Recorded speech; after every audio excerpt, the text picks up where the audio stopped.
Okay, tap lesson 101 is not to just crank at it. So you got to go in a little bit till it feels like it's getting hard to turn, and then you just back off a little bit. I use a brake clean to flush out the chips, and I oil it. You go in until you feel some resistance.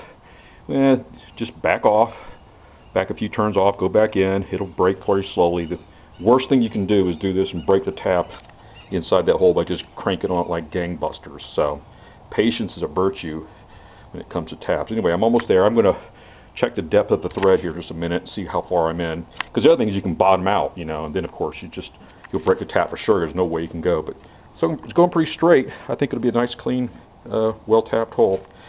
It doesn't seem like I get too much resistance, which makes me think I'm probably kind of chewing out the remnants of what was left in there anyway, like I had predicted. It's almost done. Thanks for watching.